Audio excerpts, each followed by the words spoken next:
अब बेवफाई सिर्फ दिल से नहीं, डेटा से भी हो रही है। जी हाँ, नए दौर की मोहब्बत अब ऑनलाइन हो चुकी है। चैट बॉक्स में छुपे राज, अनरेड मैसेजेस और स्क्रीन के पीछे छुपे अफेयर। आज के एपिसोड में हम बात करेंगे डिजिटल बेवफाई की, और वो अफेयर जो होता तो है लेकिन छुपकर। ना रिश्तों में लिपस्टिक के निशान होते हैं, ना गिफ्ट्स की रसीदें होती हैं। अब जो धोखा है वो व्हाट्सएप पर लास्ट सीन से शुरू होता है और इंस्टाग्राम डीएम्स में छुपा होता है। एक रिपोर्ट का यहाँ पर जिक्र करेंगे जिसके मुताबिक भारत में 40% शादीशुदा लोग, जी हाँ, भारत में 40% मैरिड लोग डिजिटल अफेयर में लिप्त हैं। मतलब हर दूसरा रिश्ता अब सिर्फ शादीशुदा नहीं बल्कि ऑनलाइन जुड़ाव का भी हिस्सा है। इस नई बेवफाई में ना तो सीधा आमना सामना होता है और ना ही कोई सबूत दिखाई देते हैं। बस होते हैं अनरेड मैसेजेस, सीक्रेट चैट्स और डोंट डिस्टर्ब मोड पर चलती रातें। तो आज हम बात करेंगे डिजिटल बेवफाई की, उस अनदेखे इश्क की जो रिश्तों को अंदर ही अंदर तोड़ रहा है। नमस्कार, मैं हूं आपके साथ कविता थपलियाल, और जो बड़े सवाल हम पूछने जा रहे हैं इस पेशकश के जरिए, क्या भावनात्मक जुड़ाव भी बेवफाई है अगर जिस्मानी रिश्ता ना हो? क्या टेक्सटिंग अफेयर आज की नई बेवफाई है? शादी के बाद भी प्यार की तलाश क्यों जारी रहती है? पति पत्नी में पारदर्शिता की जगह अब पासवर्ड क्यों ले रहे हैं? क्या डिजिटल अफेयर सिर्फ शादीशुदा रिश्तों की कमजोरी उजागर करता है? क्या ऑनलाइन फ्लर्ट करना भी धोखा माना जाना चाहिए? बेवफाई अब इनबॉक्स में आखिर क्यों छुपी हुई है? बेवफाई अब इनबॉक्स के साथ साथ हमारी जिंदगी में कैसे इसके चलते आ रही है, इस पर हम बात करेंगे। खास मेहमानों के साथ मैं आपका तारुफ भी करा दूं। हमारे साथ सुप्रीम कोर्ट की अधिवक्ता और साइबर कानून की एक्सपर्ट NS नपीने मैम जुड़ गई हैं, जो कि हमें बताएंगी कि ऐसे अफेयर्स की क्या कानूनी सीमाएं हैं और साइबर स्पेस में रिश्तों की सुरक्षा कैसे हो सकती है। हमारे साथ रिलेशनशिप एक्सपर्ट रुचि रूबी हैं, जो बताएंगी कि लोग शादी के बाद भी डिजिटल अफेयर की तरफ क्यों खिंचे जा रहे हैं, और क्या ये प्यार है या पलायन है। और इसी के साथ साथ एक और बहुत अहम पहलू, हमारे साथ भावना पालीवाल भी जुड़ गई हैं, जो तेजस डिटेक्टिव एजेंसी के जरिए डिजिटल बेवफाई के अनगिनत मामलों की तह तक पहुंची हैं, और हर केस एक चौंकाने वाली सच्चाई कहता है। इसी पर हम फोकस करेंगे। तो डिजिटल इश्क की बात हो रही है। रुचि, आप ही के पास सबसे आऊंगी, क्योंकि मामला अंत में शादीशुदा जिंदगी और आपके रिलेशनशिप्स में आता है। क्या वो खालीपन है जिसके चलते हम डिजिटल अफेयर्स की बात कर रहे हैं? देखिए, डेटिंग एप्स पर मैरिड लोगों का होना बहुत आम होता जा रहा है। आजकल आपकी ज़िंदगी में सोशल मीडिया प्लेटफॉर्म पर इतना ज़्यादा इंक्लूजन हो गया है। आप तरह तरह के मैसेजिंग प्लेटफॉर्म्स पे जाते हैं, वहाँ पे टेक्स्ट मैसेजेस होते हैं। आपकी वर्क लाइफ बहुत हेक्टिक हो गई है। ऐसे में आपका अपने कर्मचारियों के साथ, अपने को वर्कर्स के साथ इक्वेशन बनना, ये सब बहुत आम बातें हैं जो कि मेरे ख्याल से एक डिस्ट्रैक्शन होती हैं रिलेशनशिप में। लेकिन जिस अफेयर की हम बात कर रहे हैं वो डिजिटल अफेयर है, जो कि शुरू ही ऑनलाइन होता है और कई बार सिर्फ वो ऑनलाइन ही रह जाता है। लेकिन इसका चलन क्यों बढ़ रहा है? रिपोर्ट कह रही है 40% शादीशुदा लोग जो हैं डिजिटल अफेयर में लिप्त हैं। आई थिंक इसकी शुरुआत जो बहुत बेसिक शुरुआत हुई थी वो पैंडेमिक से हुई थी। पैंडेमिक में हमने देखा था कि एक बहुत मेजर राइज था मैरिड कपल्स का ऑनलाइन डेटिंग एप्स पे होना, इनफैक्ट इंस्टाग्राम से कनेक्ट करना। आई थिंक कहीं ना कहीं लोनलीनेस एक कारण था, बहुत ज्यादा अपने स्पाउस के साथ टाइम बिताना भी, विच आई थिंक कुछ डिफरेंट लगता है, क्योंकि अगर आप अपने स्पाउस के साथ टाइम बिता रहे हैं तो कैसे लोनलीनेस हो सकती है। But I think that irritation जो एक रिलेशनशिप्स में आती है वो एक बहुत मेजर कारण था जहां से ये शुरू हुए। एंड ऑल्सो मैं ये बोलूंगी कि डिजिटल अवेलेबिलिटी, ये जो बहुत आसानी से हम अब किसी के साथ फ्लर्ट कर सकते हैं, बात कर सकते हैं, अपनी दिल की बातें कह सकते हैं, आई थिंक वो भी एक बहुत मेजर कारण है जिसकी वजह से लोग इसकी तरफ आकर्षित हो रहे हैं, क्योंकि ये काफी इजी है। रुचि, क्या ये क्योंकि यहाँ पर हम इमोशनल अटैचमेंट की बात कर रहे हैं, हम यहाँ पे इमोशनल अफेयर की बात कर रहे हैं, इमोशनल इनफिडेलिटी या इमोशनल चीटिंग के दायरे में ये आ सकता है क्या? बिल्कुल, डेफ़िनेटली इमोशनल चीटिंग के दायरे में आएगा और आपको ये समझना पड़ेगा कि चीटिंग मैं या आप डिसाइड नहीं करते हैं कि चीटिंग क्या होती है। चीटिंग एक कपल डिसाइड करता है कि उनके कॉन्ट्रैक्ट, उनके रिलेशनशिप में जो उनके अपने बनाए हुए कुछ रूल्स, कानून, कुछ मर्यादाएँ हैं, वो क्या हैं और वो कैसे पार होती हैं। कई लोग ओके होते हैं कि आप थोड़ी बहुत फ्लर्टिंग करें, हँसी-मज़ाक करें, कॉम्प्लीमेंट्स लें, it's okay. Right for them sexual cheating बहुत बड़ी चीज होती है। कई लोगों के लिए इमोशनल चीटिंग बहुत बड़ी चीज होती है। कई लोगों के लिए इनफैक्ट किसी और को देखना ही अपने आप में चीटिंग होती है। सो इमोशनल चीटिंग की जब हम बात करते हैं तो सबके अपने अपने डेफिनेशन है इसके। चलिए, आप कह रही हैं इसको कस्टमाइज़ तरीके से आगे ले जाना चाहिए, लेकिन अपनी मैम मुझे अब आपसे ये समझना है क्योंकि ये मामले जो है ना हल्के में शुरू होते हैं मैम, लेकिन धीरे-धीरे जो है ये एक पूरे रिश्ते की शक्ल भी ले लेते हैं। कानून की नज़र में आप इसको कैसे देखती हैं? क्या बेवफ़ाई की श्रेणी में ये डिजिटल इश्क आता है? एक चीज तो ये है कि अभी तो अडल्ट्री तो क्रिमिनल ऑफेंस नहीं है, मगर आप डोमेस्टिक वायलेंस एक्ट के अंदर देखेंगे तो 4 अलग-अलग तरीके का अब्यूज उसमें लिस्ट होता है। उसमें इमोशनल अब्यूज भी एक है। तो जैसे पहले स्पीकर ने बताया, वो कपल को कैसे लग रहा है, वो सिचुएशन क्या है, क्या-क्या कैसे वाला मैसेजेस शेयर हुए हैं। कविता, आपने टेक्स्टिंग के बारे में बात किए थे, मगर ज्यादातर ये सब में सेक्सटिंग होता है। तो वैसे सेक्सटिंग में कितना परमिसिबल है, कितना वो जो आपने बोले थे वो लाइन क्रॉस करा देते हैं, वो सब की बात होगा। तो वी ऑलवेज से जब अब्यूज की बात होता है, वो जो facts of the case decide करेगा ये अब्यूज के वजह से ये मैरिज में कुछ असर होगा या नहीं, और कानून कैसे देखेंगे ये मैरिज को सरवाइव होना है या ये एक ग्राउंड हो सकता है शायद डिवोर्स के लिए, सेपरेशन के लिए, ये सब पॉसिबिलिटीज भी हो सकता है। इसमें ये डिसइनहिबिशन थियोरी बोलते हैं। सूलर ने ये पहले बात किए थे डिजिटल स्पेस के बारे में। जब आमने सामने दो लोग बैठे हैं, शायद फ्लर्टिंग करेंगे नहीं करेंगे वो तो इंडिविजुअल्स की बात है, मगर जब ऑनलाइन एक स्क्रीन के साथ आप बात कर रहे हैं, मैं अभी आपसे बात कर रही हूँ मगर टेक्निकली मैं अभी यहाँ जहाँ बैठी हूँ वहां बैठ के स्क्रीन से बात कर रही हूँ, तो उसमें मुझे ऐसे लग सकता है कि सब चलता है। तो ये एक चीज भी होता है। तो इसीलिए मैं आपको बोली थी जब कानून देख रहे हैं ये देखेंगे कि इंटेंशन क्या था, क्या करने के लिए ये बातचीत शुरू हुए हैं, कहाँ तक जाने के लिए। आपको याद आएगी ये एक मूवी था मित्र माय फ्रेंड, बहुत ही गंभीर बात बहुत सिंपल तरीके से हमने रखे थे। उसमें एक डायलॉग आते हैं जब दोनों ने पता कर लिया कि वही है हस्बैंड एंड वाइफ जो आमने सामने बात नहीं कर पाए, वो ऑनलाइन बहुत फ्रेंड्स बन गए और मिलने के लिए भी चले जाते हैं। तब वो हस्बैंड पूछते हैं कि ये जब आप मिलने के लिए आ रहे थे आपको क्या सोच कर आ रहे थे, तो आप इसको आगे भी बढ़ाने के लिए सोच रहे थे क्या, आप ये हो सकता था क्या।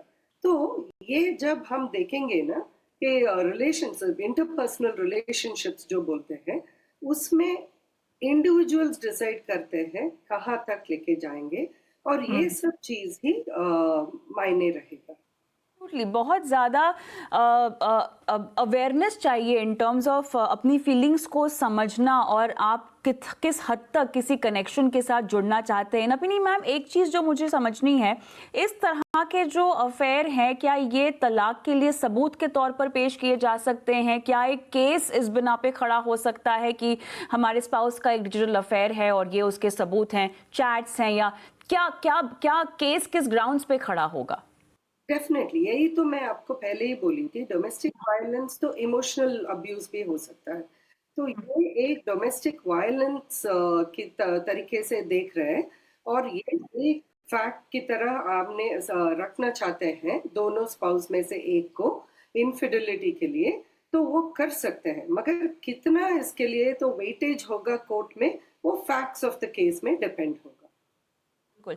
भावना, केसेस के बारे में मैं जानना चाहती हूँ जो आपके पास आते हैं, किस तरह से इस केसेस में सच्चाई उजागर होती है और किस तरह से फ्रॉड भी होता है और फर्जीवाड़ा भी होता है? क्योंकि देखिए, आप शुरुआत तो बातचीत से ही करते हैं, अब सामने वाला आपको शिकार बना रहा है किसी चीज़ के लिए, या आपका कोई इमोशनल वैक्यूम भर रहा है, या कोई बॉन्ड आपका बन रहा है, कैसे पता चलता है? क्या लाइन है कि वो धोखा हो रहा है? किस तरह के केसेस का सामना आपने किया है? थैंक यू कविता जी इस अपॉर्चुनिटी के लिए। कविता जी, जहां तक आप ये कह रहे हैं कि डिजिटल मार्केटिंग में चीटिंग वगैरह होता है, तो डेफिनेटली होता है, क्योंकि जो ये सिस्टम है और जब हम इसको उजागर करते हैं, क्योंकि लोग एक बार इमोशनल अटैचमेंट में जुड़ते हैं, कहीं आप फेसबुक से, इंस्टा से या व्हाट्सएप से, ये तो एक कॉमन एप्स है। इसके अलावा भी बहुत सारी एप्स होती हैं, बॉटिम है या स्नैपचैट है। जब लोग इन पर बात करते हैं, स्टार्टिंग उनकी एक नॉर्मल बातचीत से होती है, बट धीरे धीरे वो एक अटैचमेंट में बनते जाते हैं। और एक इमोशनल अटैचमेंट आपको कभी भी कहीं भी किसी को भी हो सकता है। तो जब ये सब चीज आती है और हस्बैंड वाइफ के रिलेशन में आती है, और जब ये अटैचमेंट होता है, तो आप वो टाइम नहीं देखते कि आप किस टाइम किससे बात कर रहे हैं, किस तरह कैसे कर रहे हैं। तो जब दोनों के बीच में ये चीज खड़ी होती है, तो डेफिनेटली वो एक दूसरे को टाइम देना कम करते हैं हस्बैंड वाइफ। तो वहां से होता है स्टार्टिंग उनका डाउट का। जब डाउट आता है तो वो हम लोगों को हायर करते हैं। फिर हम लोग जब उस पर काम करते हैं, तो देखते हैं कि कई बार क्या होता है कि मान लीजिए आप बेडरूम में ही हैं, हस्बैंड वाइफ हैं, दोनों एक दूसरे के साथ टाइम स्पेंड करने का जो टाइम है, वो चैट कर रहे हैं, वो किसी और से बात कर रहे हैं, क्योंकि वो किसी और के साथ है, उनका अटैचमेंट है, या वो अपना जो फैमिली में उनके प्रॉब्लम्स हैं या कमी है, वो उसको वहां पर ट्रैक कर रहे हैं। तो इस तरह के काफी मैटर आते हैं, और जिसको वो सॉल्व करने के लिए हम लोगों को हायर करते रहते हैं फिर। अच्छा, इन केसेस में फ्रॉड के केसेस भावना जी किस तरह के होते हैं और कितने होते हैं, जरा बताइएगा।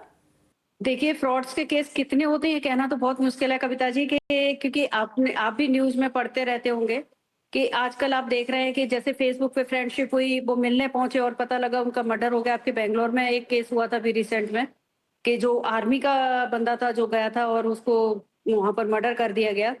और भी कई केसेस हुए हैं कि भाई कई बार पैसे की डिमांड होती है, कि वो दिखाते कुछ और है अपने आप को, कि भाई मैं मैरिड हूँ और मैं शादी करना चाहती हूँ। इस तरह से केस होते हैं। फिर धीरे धीरे उनके साथ प्रॉब्लम्स आती हैं और वो पैसे लेना स्टार्ट करती हैं, या हो जाता है। अक्सर इसमें जो चीटर बनते हैं वो लड़के फंसते हैं इसमें। लड़कियां भी होती हैं बट उन थोड़ी कम होती है, पर लड़के इसमें जल्दी फंसते हैं, क्योंकि उनको लगता है कि हम ऑनलाइन कर रहे हैं तो सब कुछ सेफ है और हमें कोई प्रॉब्लम नहीं होने वाली। तो उस तरीके से, और इमोशनल अटैचमेंट जब आपको किसी से हो जाता है, तो डेफिनेटली वो एक टाइम पर फिर आपकी फैमिली को डिस्टर्ब करेगा ही करेगा।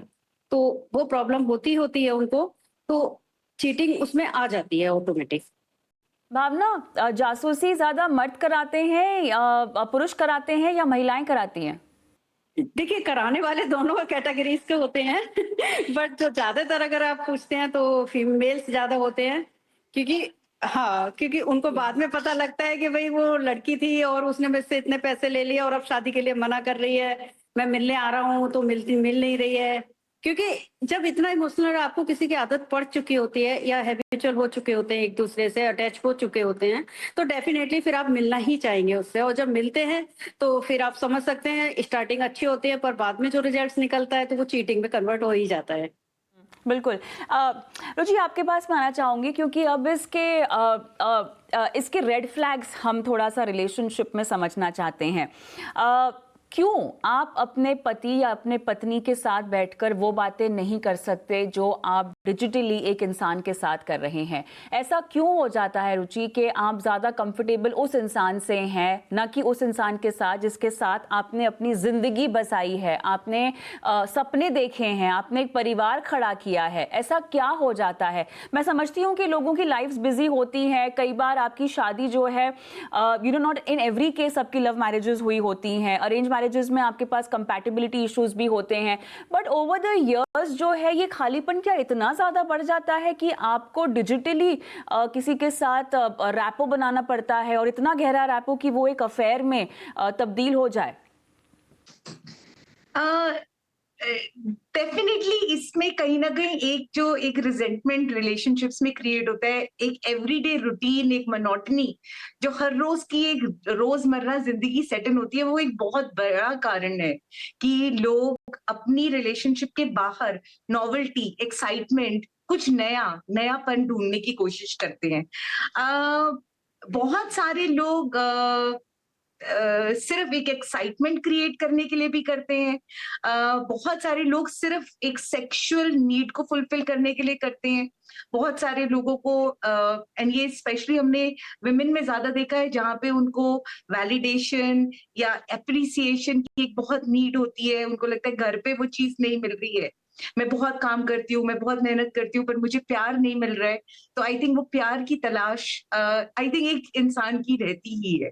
ऑनलाइन बट मेन में आई हैव सीन मोर कि आदमी ज्यादातर पेड कंपनी या फिर वेबकैम्स और इस तरह की चीजों पे ज्यादा ड्रॉन होते हैं, जो ऑब्वियसली बहुत ज्यादा स्कैम के ऊपर भी होते हैं। औरतें शायद इस चीज से थोड़ा सा डरती हैं क्योंकि हमारी सोशल कंडीशनिंग ऐसी होती है। तो शायद मैं ये नहीं कह रही हूँ कि औरतें सेक्सुअल कनेक्शन नहीं सीख करती हैं, डेफिनेटली करती हैं, बट औरतें ज्यादा आप देखेंगे इमोशनल कनेक्शन सीख कर रही होती है। Men on the other hand are seeking more of a sexual connection or sexual validation outside. तो ऐसे में ज्यादा गहरा रिश्ता कौन सा हो सकता है? इमोशनल चीटिंग क्या आपके परिवार को खत्म करेगी, या इस तरह का जिस्मानी कनेक्शन जो कि आप क्षणिक एक्साइटमेंट के तौर पर आप उसको ट्रीट करना चाह रहे हैं? रुचि, क्या बर्बाद क्या करता है लोगों को, दुख क्या देता है? ज्यादा सभी कुछ देता होगा, आई मीन इट डिपेंड्स के क्या सिचुएशन है उस वक्त, लेकिन डैमेजिंग एक रिश्ते को कौन सी बात ज्यादा करती है? ये कहना अगेन बहुत मुश्किल है और इस पे कई स्टडीज हुई हैं। दोनों चीजों का ही एक बहुत इक्वल इम्पैक्ट आता है रिलेशनशिप पे। चीटिंग है। मैं हमेशा, मुझे ये बात लगती है कि चाहे इमोशनल चीटिंग हो, चाहे फिजिकल चीटिंग हो, चाहे डिजिटल हो, चाहे इन पर्सन हो, अगर कोई भी बाउंड्री रिलेशनशिप की, एक कॉन्ट्रैक्ट, एक रिलेशनशिप का जो हमने आपस में बनाया होता है, वो ब्रीच होता है तो वो दुख देता है। विमेन, मेरे हिसाब से यहाँ पे एक स्टडी है जो ये बताती है कि विमेन शायद थोड़ा सा ज्यादा अपसेट होती हैं विद फिजिकल चीटिंग, उनको सेक्सुअल चीटिंग से बहुत प्रॉब्लम होती है। Men are more scared of their women cheating emotionally. तो ये एक शायद थोड़ा सा फर्क है, शायद ये आपका आंसर दे पाए। और भावना, हम डिजिटल अफेयर की बात कर रहे हैं। कई बार ये फ्रॉड के केसेस में आप विक्टिम अपने ही हाथों बनते हैं, क्योंकि आपको स्क्रीन किया जा रहा होता है डिजिटली, आपको देखा जा रहा होता है कि आप सोशल मीडिया प्लेटफॉर्म पे कैसे बिहेव कर रहे हैं, आप कहाँ कहाँ जा रहे हैं, आप क्या क्या स्टेटसेस डाल रहे हैं। कई बार आपकी मानसिकता को भी भांपा जाता है और उसके बाद आपको टारगेट बनाया जाता है। क्या ऐसा होता है भावना? क्योंकि हम देख रहे हैं सोशल मीडिया पर तमाम तरह के स्कैम्स है, और ये सारे स्कैम्स के पीछे एक फॉलो अप होता है, अपने विक्टिम को आइडेंटिफाई किया जाता है और उसके बाद उसको अटैक किया जाता है। डेफिनेटली कविता जी, यही होता है कि उसको पूरा टोटली फॉलो अप करते हैं। उसको क्या इंस्टा पर क्या डाल रहे हैं, फेसबुक पर कहाँ है, स्टेटस आपका डेली क्या लग रहा है, ये सब वो कंटिन्यू फॉलो अप करते हैं। आपकी मेंटेलिटी को समझने की कोशिश करते हैं सभी लोग कि हम सामने वाले को किस तरीके से बात कर सकते हैं। दूसरा, चैट में जब आप चैट करते हैं तो कई बार शॉर्ट में कुछ वर्ड लिख देते हैं। अगर आप रोक देते हैं उस टाइम को तो वो समझते हैं कि भाई सामने वाला गुस्सा हो रहा है तो बस सॉरी, और उसके बाद फिर 2 दिन बाद फिर वही चैटिंग होता है, वो सब होता है। तो इस तरीके से एक वो चैटिंग जो हम लोग चैटिंग जो करते हैं ना फोन पर, वो चैटिंग के थ्रू जो बातचीत बढ़ती जाती है वो एक इस लिमिट तक आ जाती है एक टाइम पर कि वो डेफिनेटली फिर इमोशनल अटैचमेंट में कन्वर्ट हो जाती है। तो वहां पर इस चीज को हम डिफाइन कर पाते। जी, चर्चा को अब हम आखिरी भाग पे लेके जाएंगे, जहां पर हम दर्शकों को ये समझाना चाहेंगे कि आप एक तो कैसे आइडेंटिफाई करें कि आप एक डिजिटल अफेयर में हैं, कैसे अपने लिए वो लाइन जो है आपको क्रॉस नहीं करनी है, कैसे आप वो खुद अपने लिए समझें। कपल्स को अपने बीच में अपने रैपो को सुधारने की ज़रूरत है या नहीं है, क्या क्या स्टेप्स उसके लिए लिए जा सकते हैं, उससे हम शुरू करेंगे। रुचि, आपके पास आऊँगी मैं ये सवाल को लेकर सबसे पहले, क्योंकि एक तो कैसे आइडेंटिफाई करें कि आपका एक अफेयर चल रहा है, बिकॉज कई बार आप इन द द फ्लो जा रहे हैं, अगर कोई स्कैम या फ्रॉड वाला एंगल नहीं मैं उसको हटा दूं एंड इवन इफ एक बॉन्डिंग का एंगल में रखूं, तो हम कैसे समझे कि ये एक फुल फ्लेजेड अफेयर नहीं है और यहाँ कोई चीटिंग नहीं हो रही है? वो क्या सिम्टम्स होंगे, वो क्या रेड फ्लैग्स होंगे आपके लिए? अगर अपने आप को जज करना है और उसके रेड फ्लैग्स देखने, तो आपको ये देखना पड़ेगा कि मैं कितना अपने पार्टनर के साथ डिस्कनेक्टेड फील कर रही हूँ। क्या वो डिस्कनेक्शन के पॉइंट्स हैं? क्या बहुत डिससेटिस्फैक्शन है रिलेशनशिप में जिसके बारे में बात नहीं कर पा रही हूँ? क्या मैं अपनी बातों को अपने पार्टनर से छुपा रही हूँ? दैट ये चीज समझना बहुत जरूरी है कि क्या आपने अब पासवर्ड लगाने शुरू कर दिए हैं अपनी चैट पे? क्या अपना फोन आप अपने साथ लेके घूमने लग गए हैं? क्या आप ऐसे टाइम पे जहां पे आपको अपने पार्टनर से बात कर, जैसे वो एक बेडरूम वाला बता रहे हैं कि साथ में बैठ के चैटिंग चल रही है, क्या आप ऐसा कुछ कर रहे हैं? क्या आपकी इमोशनल डिपेंडेंसी अपने पार्टनर से हटके अब किसी और पे हो गई है? क्या अब आप उनके बारे में सोचने में ज्यादा वक्त बिताते हैं रादर देन अपनी फैमिली को कैसे आगे बढ़ाना है? आई थिंक ये कुछ बहुत इंपॉर्टेंट चीजें हैं एक सेल्फ एनालाइज करने के लिए कि क्या मैं एक डिजिटल अफेयर में हूँ। माइक्रो चीटिंग की बात करी जाए, बिकॉज यहाँ पे माइक्रो चीटिंग की बात करनी बहुत जरूरी है, क्योंकि बहुत सारे लोग वैलिडेशन भी सीख करते हैं, लाइक्स कमेंट्स उनको बहुत अच्छे लगते हैं, वो कभी कभी फ्लर्टेशियस मैसेज एक दूसरे को भेजते हैं। माइक्रो चीटिंग से कब ये फुल फ्लेजेड एडल्ट्री एक चीटिंग के उसमें जा रहा है, इस चीज को देखना, अपने आप को मॉनिटर करना बहुत जरूरी है। और अगर आपको लगता है कि आपका पार्टनर कहीं ना कहीं ड्रिफ्ट अप हो रहा है, आपको लगता है कि आप देख रहे हो कि वो बहुत ज्यादा टाइम ऑनलाइन स्पेंड कर रहे हैं, उन्होंने सडनली अपनी लुक्स का बहुत ख्याल रखने लग गए हैं, कहीं ना कहीं अपने फोन के ऊपर उन्होंने पासवर्ड्स लगा दिए हैं, आपको वो दिखा नहीं पा रहे हैं, शेयर नहीं कर पा रहे हैं, तो समझ लीजिए कि कहीं ना कहीं और एक एंटेंगलमेंट चल रही है। और ये बहुत अच्छा टाइम है, एक प्रिवेंटिव टाइम है इस बारे में बात करने का, रादर देन ये कुछ बड़ा बन जाए उससे पहले ही इस बारे में बात करना कि क्या अनफुलफिल्ड आप फील कर रहे हो। आई थिंक वो एक कॉन्वर्सेशन बहुत जरूरी हो गई, स्पेशली आजकल के वक्त में। नपिनी मैम, आप क्या सजेशन देंगी? जब भी हम लोग ऑनलाइन जाते हैं, हमको लग रहा है हम एक नया दुनिया में गए हैं और हम लोग थोड़ा ज्यादा एडवेंचरस बन जाते हैं, क्योंकि जो हम रियल लाइफ में नहीं कर सकते हैं, हमको लग रहा है यहाँ पे कर सकते हैं, ये तो हमारा प्राइवेट स्पेस है, यहाँ पे और कोई नहीं आ सकते हैं। मगर अनफॉर्चुनेटली डिजिटल में सभी चीजों का एविडेंस और ज्यादा लंबा समय तक रहता है। जो भी आप बनाते हैं, जो भी शेयर कर रहे हैं आप, वो कहीं ना कहीं एक फुटप्रिंट रह जाता है। तो मेरी सलाह तो यही नॉर्मली होता है, जो आप आमने सामने करने के लिए झिझक होगा आपको, जो आपको रोका जाएगा कि ये सही नहीं है, यूं समझ लीजिए ऑनलाइन में भी वो सही नहीं है। ऑनलाइन में आप कुछ करने के लिए जा रहा है और ये आपको पता है सही नहीं है, और थोड़ा लाइन क्रॉस कर भी लिया एडवेंचरस बनकर या जो भी नाम दे दो उसके लिए, तो याद रखिए कि ब्लैकमेल को आगे बढ़ाने में आपको कुछ नहीं होने वाला है, क्योंकि बहुत सारे केसेस ऐसे भी हुए हैं जिसमें आपको लग रहा है कि हम लोग डिजिटल अफेयर्स के बारे में बात कर रहे हैं, एक तो जेन्युइन इंट्रैक्शंस हो सकता है, बहुत सारे हो सकते हैं, मगर बहुत सारे तो फेक भी होता है। तो आपको लगेगा एक लड़की से बात कर रहे हैं, या लड़की को लगेगा लड़के से बात कर रहे हैं, मगर वो तो एक फेक प्रोफाइल, मतलब जेंडर भी अलग है, पर्सन भी अलग है, और आइडेंटिटी भी झूठा है।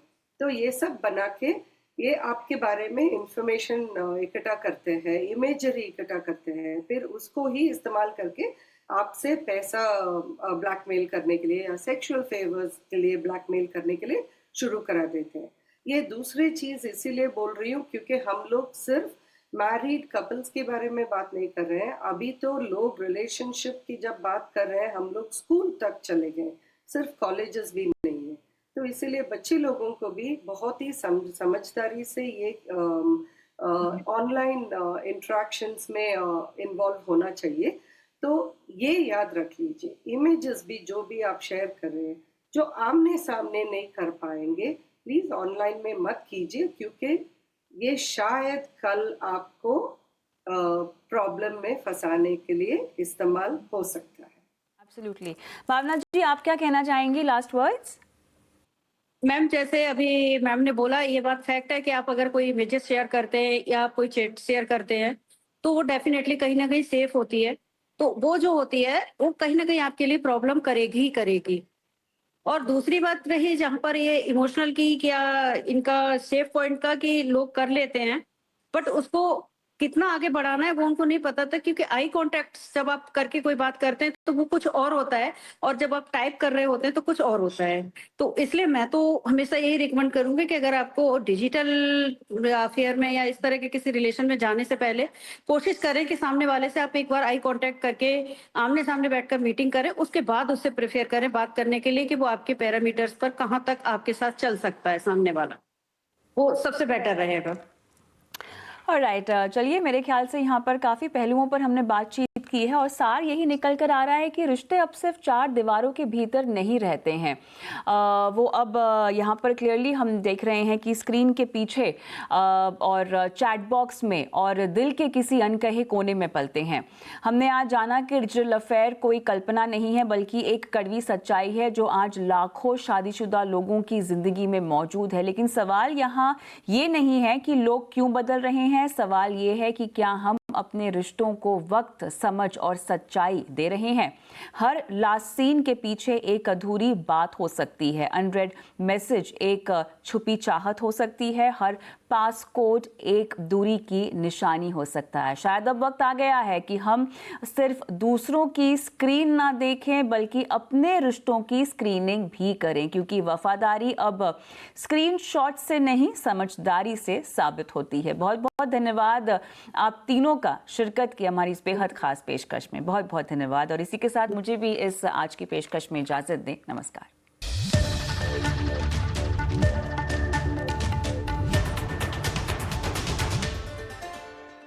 स्टार्टअप से इकोनॉमी को रफ्तार